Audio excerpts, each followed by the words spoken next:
Chapter berapa ni doktor? Chapter apa tu? Ni chapter apa? Tak adalah. Ni muka surat 8. Controller mengandungi steroid. Yes, controller mengandungi steroid. Doktor selalu buat live jam berapa? Saya buat random lah. Tengoklah saya busy ke tak busy ke. Ada mood ke tak ada mood ke, baru saya buat live. Apa yang Biomol tu ke? Biomol. Biomol tu reliever. Saya rasa yang mall-mall belakang tu semua reliever. Biomol inhaler. Yes. Sabutamol. Sabutamol adalah reliever. Normal ke selalu sakit dada belah kiri? Okey. Normalnya tak sakit lah. Kalau sakit tu tak normal lah. Pergi check Resdung boleh hilang ke doktor? Resdung boleh hilang, boleh dikawal. Okey. Resdung ni kita punya rongga sinus. Aduh. Ya.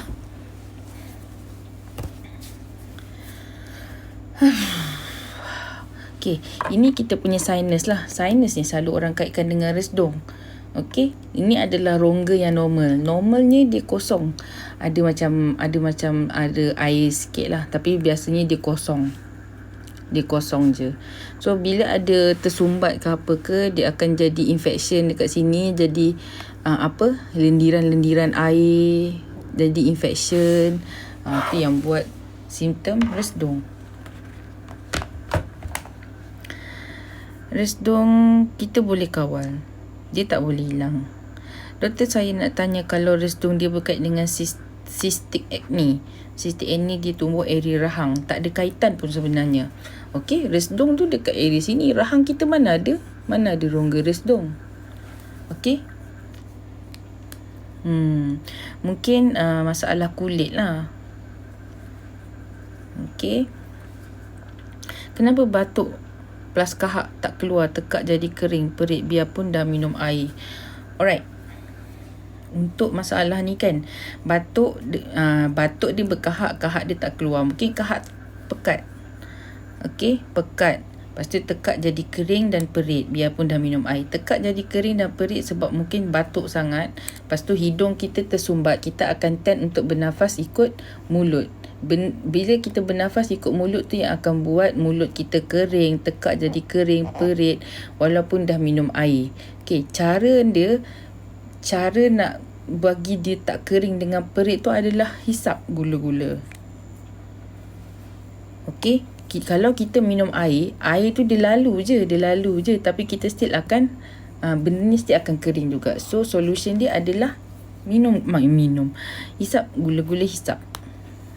Untuk bagi dia tak kering.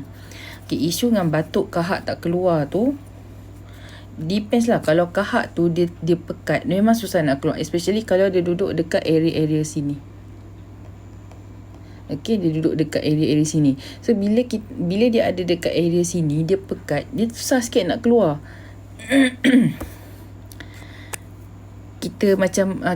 Bila kita cakap ke apa, kita akan rasa macam ada kahak, tapi kita susah nak keluarkan dia. Nak kena push kuat-kuat baru dia boleh keluar. Makanlah ubat cair kahak. Tapi itu pun ada yang membantu, ada yang tak membantu juga. GERD disebabkan apa? Lately ni selalu ulu hati, rasa susah nak bernafas. Oh, semalam ke hari tu yang kita cakap pasal GERD. Pengidap resdung yang kronik lama-lama develop asma. Kenapa orang pakai trachea banyak kahak ni doktor? Okey, sebab lendir tu lah.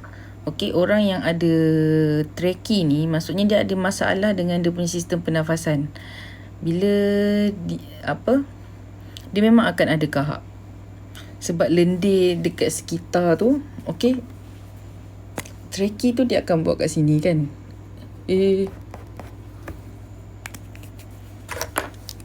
Trachea tu dia akan buat kat sini kan. Kita kalau bila dekat sini, dia akan, permukaan ni akan kering lah. Bila kering, otak kita dia akan bagi signal ni kering ni. Dia akan, sel-sel dekat sini akan hasilkan lendir, ataupun dia infection ataupun keradangan. Macam itulah, keradangan ataupun infection tu boleh jadi daripada trachea yang tak terjaga. Kalau minum makan macam ada kahak atau air liur jadi pekat, simptom apa ya?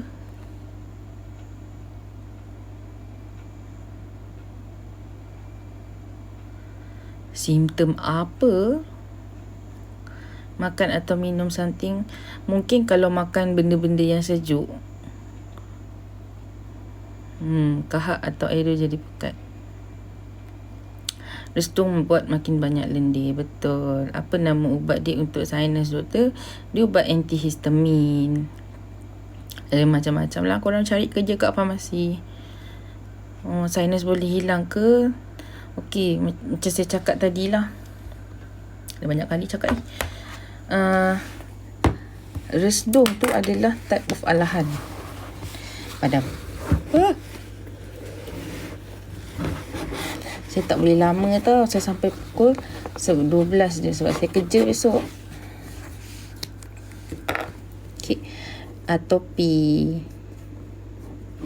Atopi ni sistem immune system sensitif.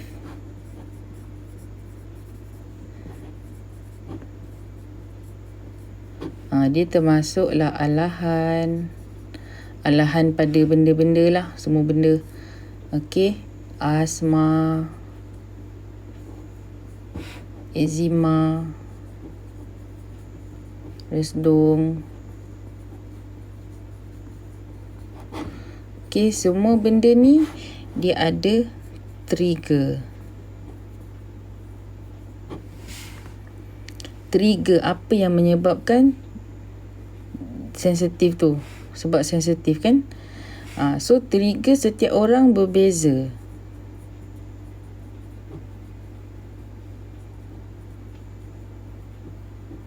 Dan mustahil untuk doktor tahu setiap orang punya trigger alahan. Okay, alahan ni, benda ni kita cuma boleh kontrol je. Kontrol. Tak boleh sembuh.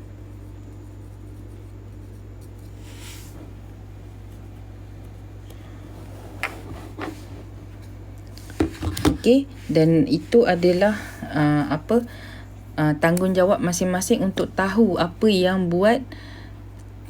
trigger benda ni, apa yang trigger korang punya eczema, apa yang trigger korang punya resdung, apa yang trigger asma, apa yang trigger alahan. Doktor bagi ubat untuk kontrol je, untuk tekan sistem imun ni supaya dia jadi kurang sensitif pada benda yang trigger tu. Okey, untuk yang trigger ni saya cakap 40% adalah makanan. Lagi 60% tu adalah persekitaran kita.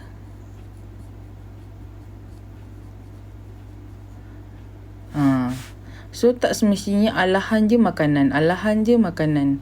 Tak, persekitaran kita. Habuk, hama, sejuk, kucing, anjing, hama dah sebut dah sabun ke.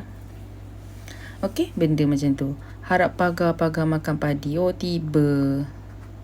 Kalau pregnant memang loratadin je ke boleh makan? Tak. Kalau untuk pregnant, dia ada dua generasi antihistamin.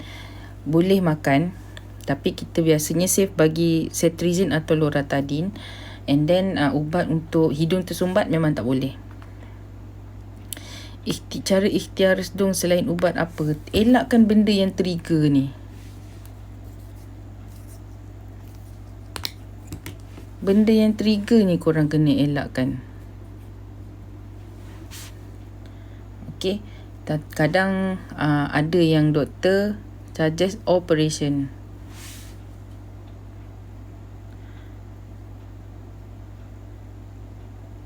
Serangan maksimum kita boleh guna pam biru berapa kali apabila terkena serangan? 3 kali sahaja. 3 kali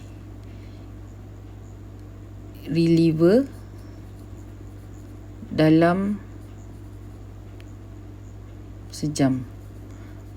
Ataupun dalam berturut-turut lah. Berturut-turut tu 3 kali tak okey, kena pergi klinik. Hidung sentiasa tersumbat, nak makan pun tak best. Okey.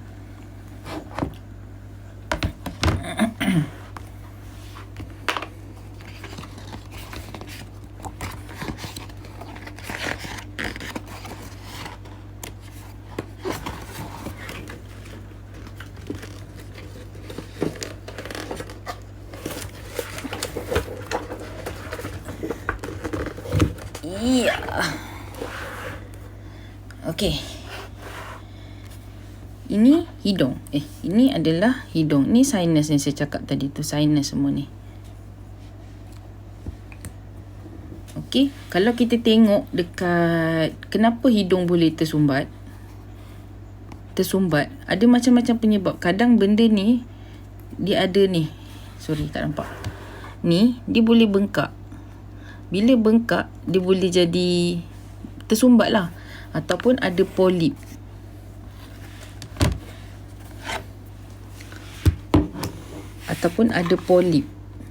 Polip dalam hidung. Polip ni dia adalah sejenis ketumbuhan. Dia boleh tumbuh kat mana-mana pun. Kalau dia tumbuh kat hidung, dia akan buat hidung blok lah. So, kalau dah sentiasa tersumbat, silakan jumpa doktor pakar hidung telinga tekak. Doktor ENT. Macam mana kahak wujud? Kahak wujud sebab kita ada sel. Kita ada sistem imun kita, ada yang kita panggil sebagai histamin. Bila ada benda-benda yang macam infection ke, alahan ke, dia sel-sel badan dia akan benda ni akan dihasilkan.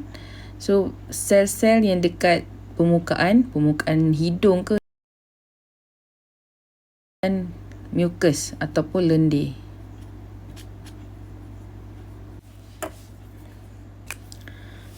Allah Akbar.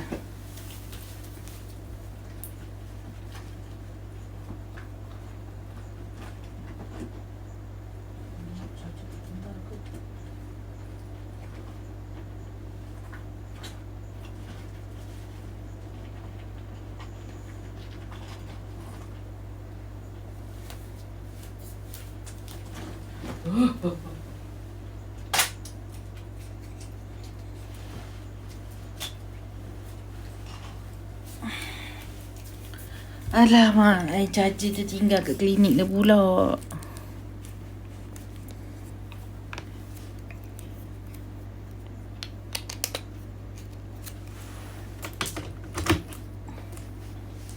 Suka sangat tinggalkan charger bersepah-sepah. Syamsiah ni teruk betul.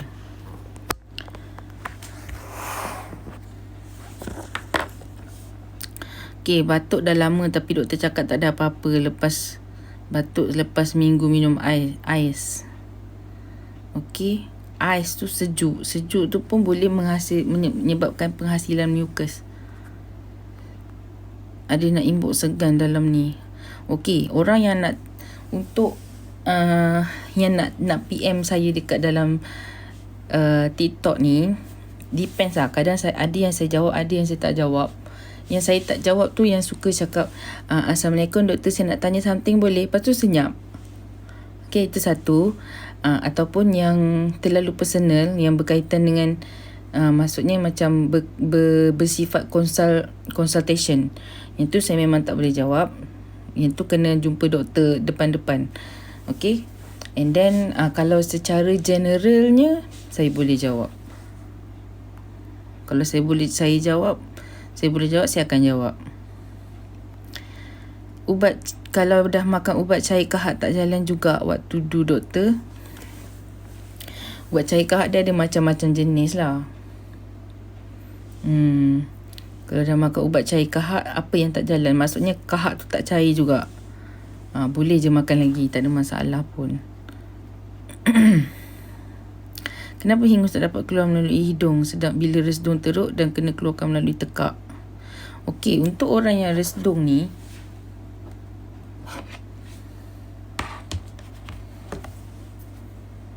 Untuk orang yang resdung, dia bukan tak boleh sehingus dia tak boleh keluar ikut hidung, tapi dia akan lebih kepada dia akan mengalir ke belakang. Bila dah mengalir ke belakang, macam mana kita nak hembus keluar? So kena keluar ikut sini lah, kena keluar ikut mulut.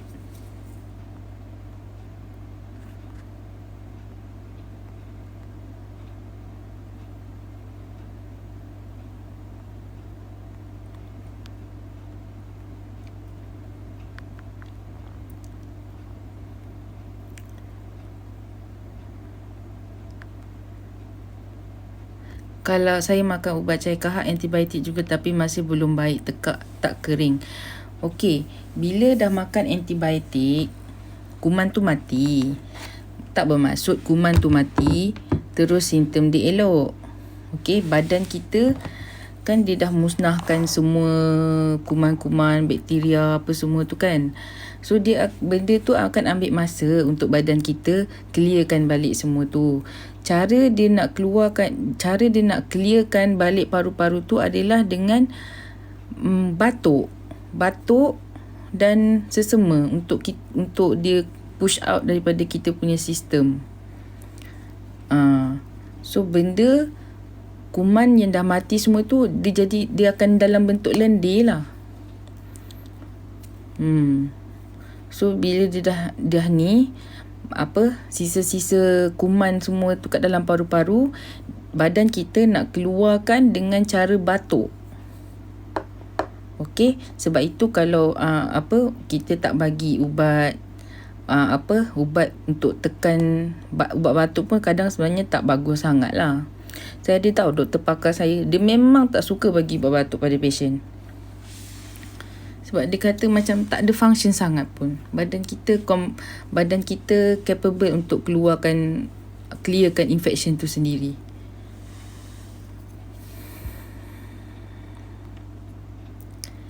Betul kalau ada asma memang tak boleh makan ubat batuk. Kenapa tak boleh pula? Kalau ada asma kan memang akan batuk. Dan ada batuk yang trigger asma. So kenapa tak boleh makan ubat batuk? Boleh.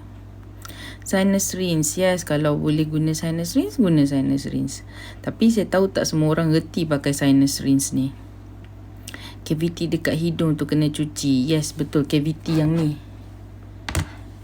Ni semua cavity. Okey, dia adalah rongga.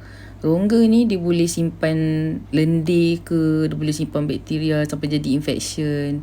So benda ni kadang pergi ke klinik ENT, dia akan cucikan, tengok kan dia punya lubang tu dekat atas ni tau.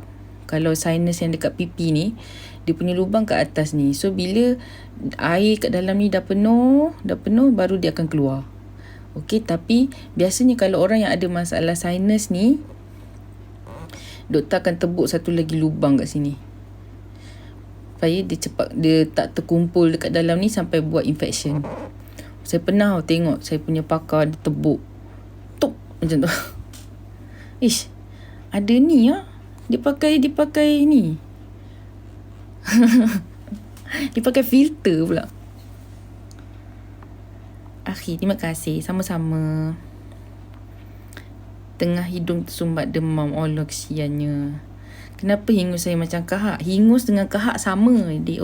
Hingus tu dekat hidung. Hingus tu yang kita panggil dekat hidung. Kahak tu yang terhasil dekat belah-belah bawah ni. Sama je. 3 kali pump dalam sekali guna? No, 3 kali. Okey, 3 kali. Sekali pakai untuk reliever 2 pump kan?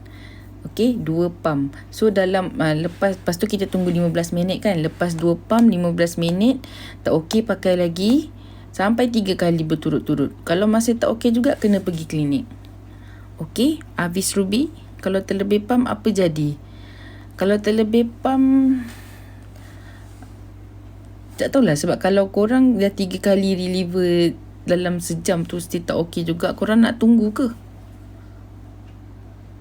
Maksudnya tak berkesan lah. Kena ambil cara yang lagi berkesan lah.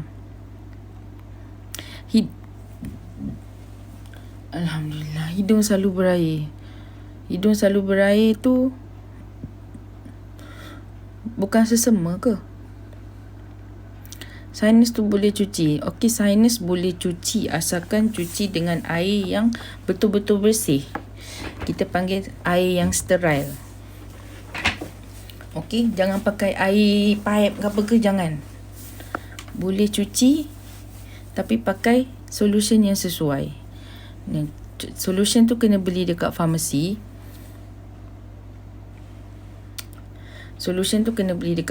Kalau korang pakai air pipe, air pipe tu kan kadang ada kuman, ada bakteria, walaupun tak berbahaya dekat ni, tapi dia boleh, bila pakai air yang tak sesuai, dia boleh, kuman tu boleh masuk dalam ni.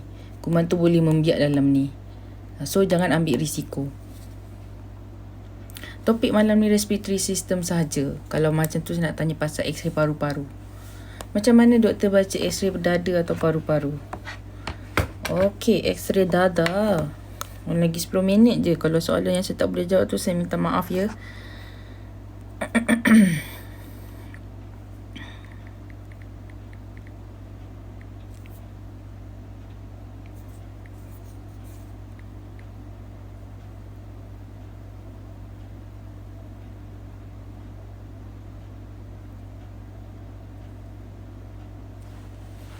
Ini adalah X-ray paru-paru.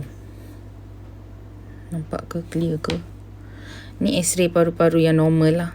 Okey, X-ray memang kita akan nampak tulang. Nampak tak kita nampak tulang? Ni adalah tulang apa tu yang dekat sulang selangka yang orang panggil. Lepas tu nampak tak tulang rusuk? And then ada tulang bahu. Ni ada tulang belakang. Ni tulang belakang ni. Okey, yang gelap tu maksudnya udara. Bila gelap maksudnya udara. So ni adalah paru-paru kita. Okey, yang ini adalah jantung. Nampak tak shape dia ni? Ini jantung. Ini saluran paru-paru yang dibelah kedua. Pergi sini satu, pergi sini satu. So benda ni lah. Biasanya kalau orang yang ada pneumonia, jangkitan kuman dalam paru-paru, kita akan tengok kat sini lah, dia akan jadi macam putih-putih ke. Okey. Kalau TB biasanya dia dekat belah atas ni. Okey. Kalau kita boleh nampak jantung tu bengkak juga. Kalau jantung tu bengkak, dia akan besar. Nampak macam kasut pun ada juga kadang-kadang. Okey. Kalau ada air dalam paru-paru, kita tak akan nampak benda ni. So macam itulah. Apa punca tak boleh menelan air liur sekali bernafas rasa tercekik? Sekejap.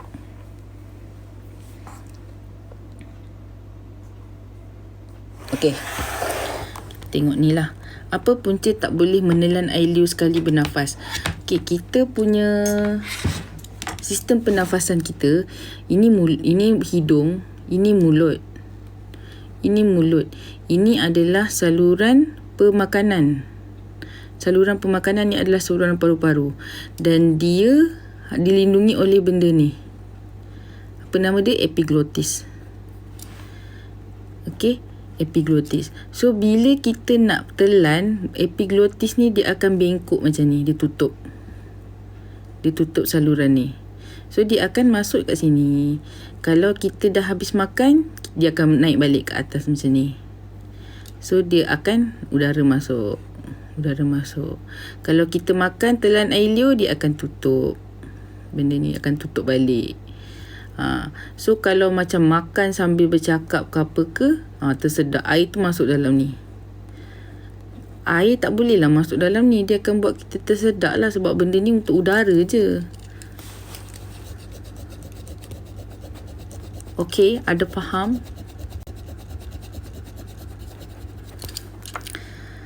Resdung jumpa doktor mata atau doktor cik hidung? Doktor ENT. Resdung jumpa doktor ENT. Betul. Swasta ada, kerajaan ada, klinik biasa pun ada. Tengoklah. Ada doktor biasa pun. Ada doktor ENT pun ada buka klinik juga.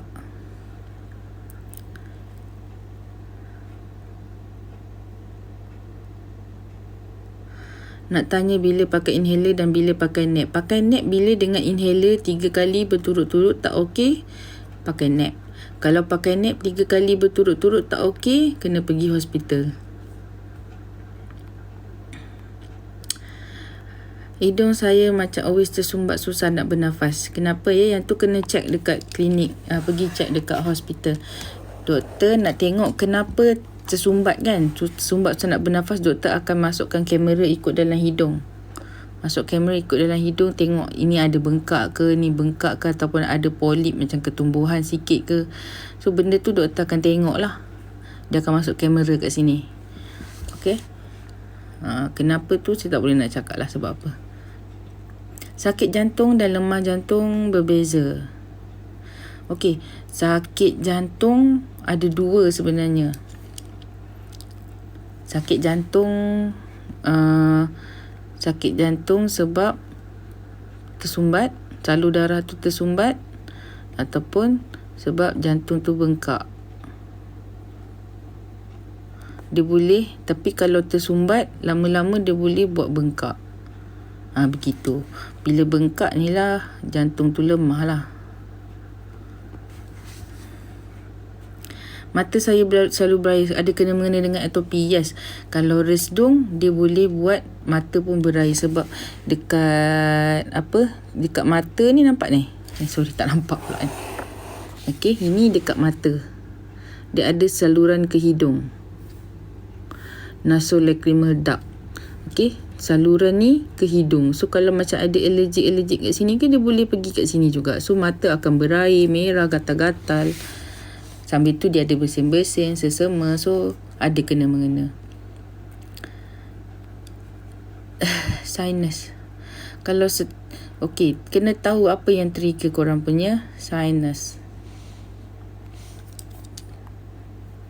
Mungkin sebab malam-malam sejuk ke, kena tengok benda tu lah. Tak boleh pakai aircon atau sejuk. Kenapa ya? Kalau ada resdung, susah lah. Resdung dia aircon atau sejuk, dia boleh jadi salah satu trigger alahan. Alahan tu tak kisahlah resdung ke, asma ke. Vertigo macam mana nak pulihkan? Kena tengok pada punca vertigo tu apa. Lagi 4 minit.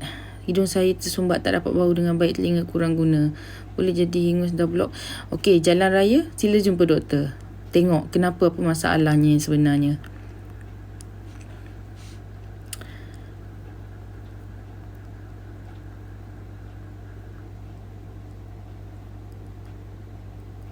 Banyaknya soalan.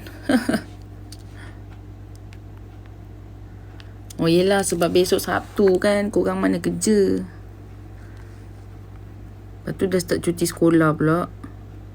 Resdung saya sampai efek sampai mata kiri. Dah jumpa pakar mata, pasti doktor si tak tahu kenapa. Tu susah tak nak cakap lah. Kalau resdung mungkin jumpa doktor ENT dulu, tanya macam mana. Kadang kalau dia tersumbat dekat sini, dia boleh efek dekat mata juga.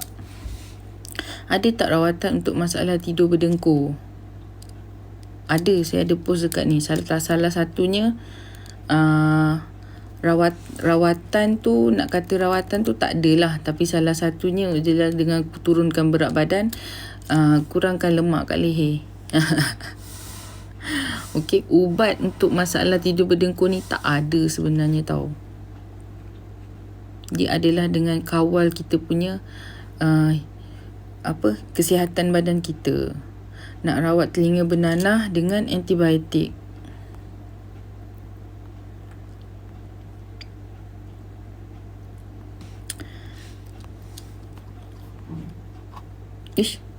Apa tu?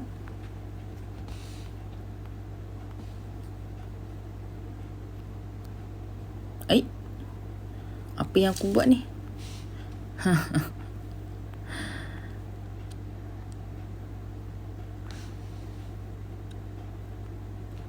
Apa ni? Sorry, saya salah tekan.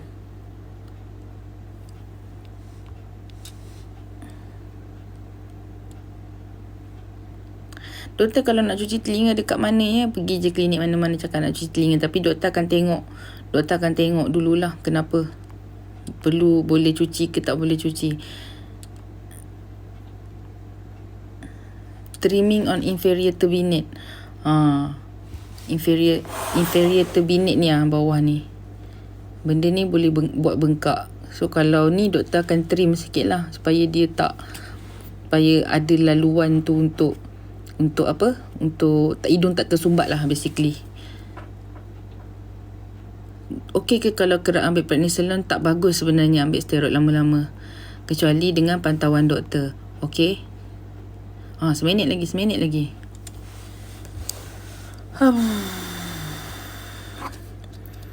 Turbinate. Hidung saya ada turbinate sebab apa? Tak, turbinate tu adalah benda yang normal. Semua orang ada. Kalau tak ada tu tak normal. Okey, ni superior turbinate, ini middle turbinate, ini inferior turbinate. Okey, semua ada, semua orang ada turbinate. Sama juga macam mana semua orang ada tonsil. Bengkak ke tak bengkak je. Kalau mucus kat najis tu normal ke? Warna dia putih bukan clear. Boleh je, boleh jadi normal. Okey, dah pukul 12. Cinderella nak tidur. Flip camera.